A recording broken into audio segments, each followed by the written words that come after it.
Well, look what you've done, bailing. Just an extraordinary thing. This cost nearly $100 million to build this building, I think. And I was talking to somebody outside, and there are flash floods all over Melbourne at the moment. So it's not something unique to Flinders Park, but certainly this is something new that I don't think too many people expected. No, it'd be dreadful if it happened during the match. We were very fortunate, damper on things, wouldn't it? In that regard, damper in more ways than one. It's getting worse. It's not getting any better. The rain's still pouring in. So who do you like for the final? You've seen a few of these. We can't get out, can we? You've seen a few of these finals, Pete. And, well, I remember one day down at Kooyong, John, we had a big storm when the tournament was played in November, and I actually did the opening to the tournament on court 13, which was about a foot underwater. It was quite a remarkable storm, similar to the one that's going across Melbourne at the moment, and that threw the tournament schedule into absolute chaos for the first few days because most of the grass courts were unplayable. We believe the media centre is also totally swamped, so I'm glad I didn't leave my lunch down there. And it's not the rain that's come in through the ceiling, it's actually pipes that have burst, we've now heard. I don't think we'll be seeing too much more tennis today here, do you? I saw Gary Wilkinson down there. I hope he's got a boat. Well, years ago in Florida, we were drawn to play in a tournament on AquaTurf. We thought this was an unusual name for a surface. He won a lot of events in those days, and became the saying, the superstar can even play on water. He can't walk on it. Well, it appeared he could. And there's Paul McNamee wondering what to do. Call a plumber and call him quick.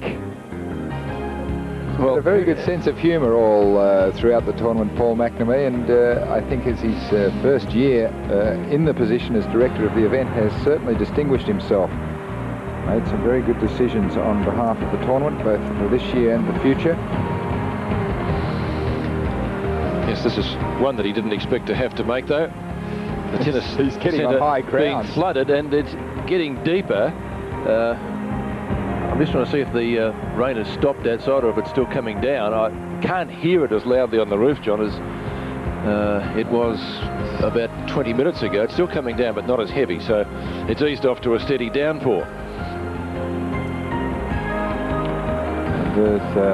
That's from the roof cam at Channel 7 in South Melbourne. You can see the central business district, so that may indicate that the worst of this storm has passed, because you couldn't see those buildings before. This looking back at the now what's happened down here on centre court as we... Oh, we've got a man gone crazy. Backstroking across the court. I better get Johanna in to give him a couple of lessons. Yes. Well, he's an excellent backstroker. He'll... Your wife could probably handle that too, John. Oh, not a bad effort. I mean, on a wet day. And, well, this is absolutely remarkable. Now, where's that? That is near the media centre. Somebody with his hand over the camera, as you can no doubt see, for which reason I know not.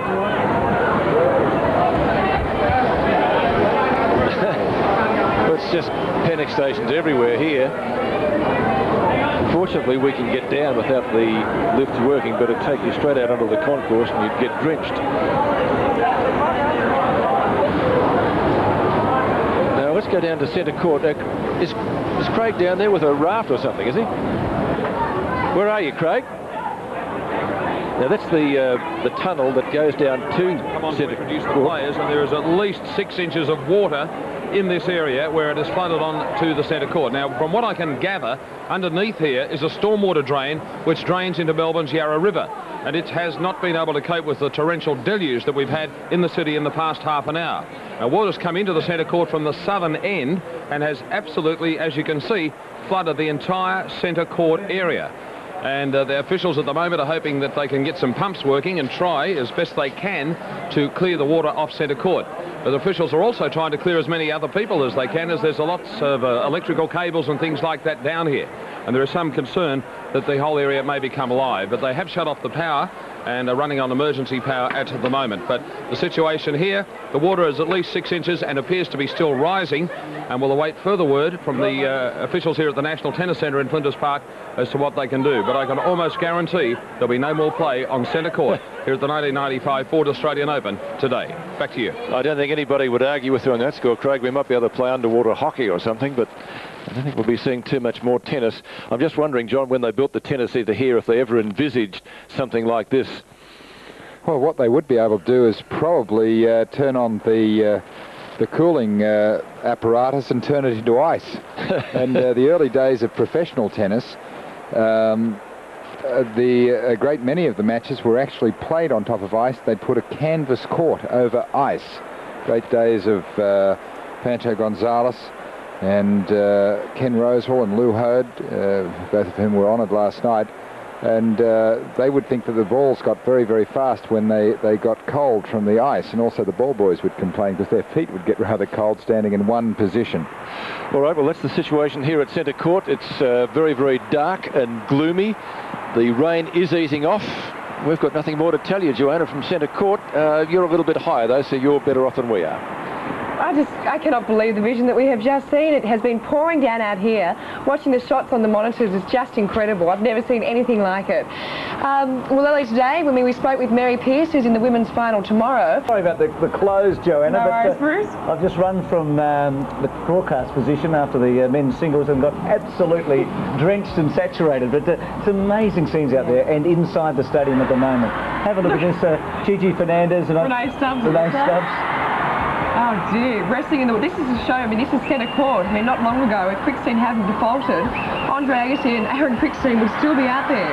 And there are about 10 or 12,000 people in the stadium because a mixed doubles match was going to come on next. Well, that won't be taking place today at all. But you just wonder about the damage done too, Johanna, with the big finals tomorrow.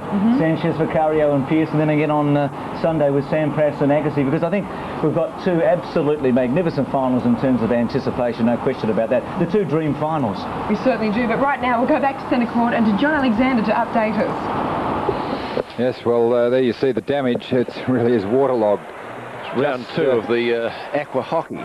Just minutes before we sprung the leak, Aaron Krickstein had defaulted against Andre Agassi, trailing 2 sets to love, 6-4, 6-4 and 3-love.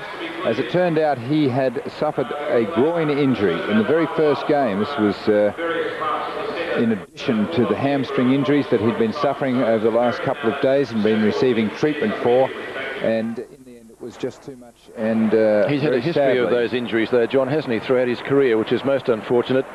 As a matter of fact, going back to 1990, he incurred an injury here in the Australian Open, which forced him to miss a Davis Cup tie against Mexico. So the Australian, in one respect, hasn't been lucky for him, although it's also produced a great Grand Slam result for him, which I'm sure when he looks back, perhaps not on today, but when he looks back on the overall tournament, years down the track, he'll think, what a great performance that was.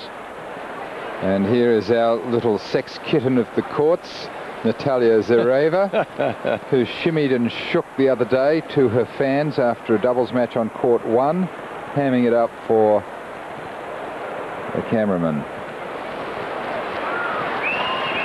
And loving every minute of it. Yes, well, she loves our kangaroo. The kangaroo is very shy, doesn't say very much. And of course, Aaron has also suffered a number of stress fractures in his career. Both feet, wrist and knee problems.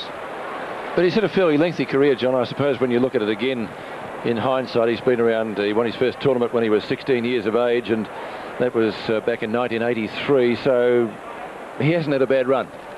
No, he's had a wonderful career, a very long career, and has made it into the top 10 several times. I think highest ranking of 6. He's, for a player ranked as highly as that, he probably hasn't done quite so well in Grand Slam events as you might have expected. Certainly this is one of his highlights in Grand Slam tennis, and he really did it the hard way. He came through a very tough section of the draw, included Korda and Edberg and Ferreira. John, I was just wondering, Bruce McAvaney here, mate, from the studio, what about tomorrow? I mean, it's going to be a massive clean-up job, isn't it? Yeah, he's going to need a lot of sponges. If and when the water subsides, but I think it will. I mean, if it's a stormwater drain, as has been indicated, well, once the rain stops, and it's just about stopped outside now, as I understand it, this should start to die down. In fact, I believe it is already going down, but it's going to take some time. And what they're going to have to evaluate how much damage has been done to circuitry and things like that. Yes, well, I'm sure the centre court would be made to drain, because there is always the possibility that you're going to have rain with the roof open, and there's got to be somewhere for the water to go. So it doesn't seem to be going there very quickly. It also looked rather murky when they were picking it up in that plastic container. Well, it's stormwater, John, it's not going to be exactly drinkable variety stuff, is it? No, and the wrestling match between Renee Stubbs and Gigi Fernandez saw Gigi go down twice. Australian girl finishing firmly on top. I didn't think we'd be saying the water's going down on centre court, Bruce. Amazing stuff, isn't it, Peter? I think we might be in a position to go to the Agassi press conference where he's talking about Aaron Krickstein. You know what it was?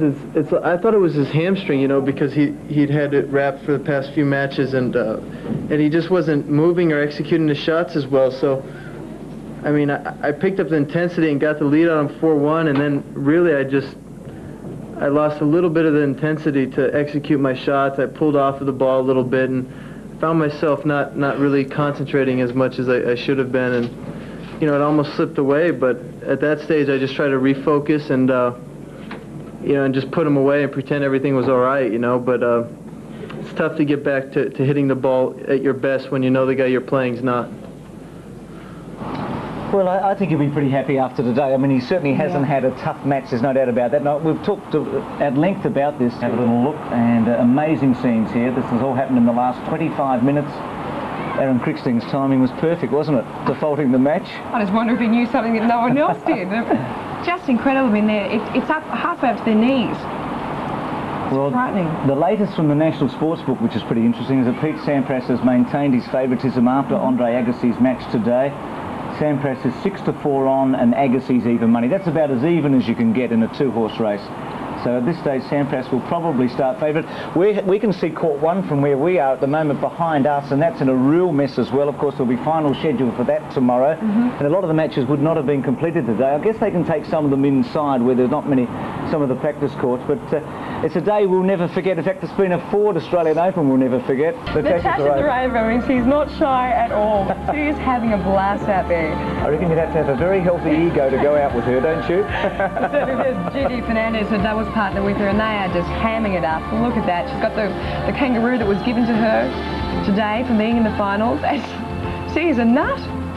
Well, we'll see you tomorrow, Jonah. We certainly will. That's all from Flinders Park. We hope that you really enjoyed it, and it's one we won't forget.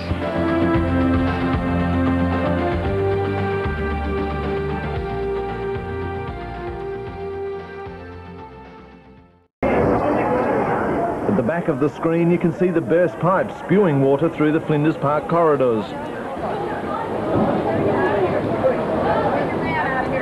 Within minutes, the media centre and adjoining offices were underwater. For once, the world's press, fearless in their pursuit of a good story, were too scared to get their feet wet. We're toasting the late Australian. It was a wonderful tournament. 12.5 days. Then it hit centre court. It was supposed to be mixed doubles. Not a chance.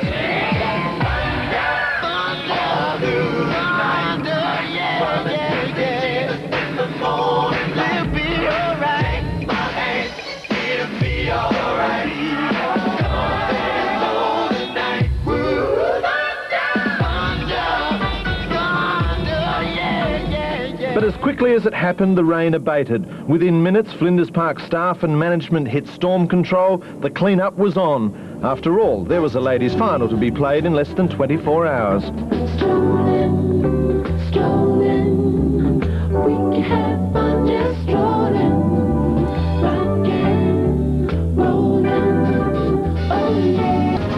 The Australian Open, drowning down under. A flash flood covered the center court with an estimated 3 inches of water. But some competitors were making the best of it. And what's that fan doing on the court? 排水能力が追いつかなくなったのか、溢れた水がセンターコートに流れ出して、テレビのカメラマンたちもお手上げ。トーナメントディレクターも初めての事態に戸惑い気味です。The reigning U.S. Open champion got a break before the rains came. A substantial amount of water flooded the center court area. Natasha Zvereva dancing barefoot, and so does her doubles partner Gigi Fernandez as they entertain the crowd before the court was drained.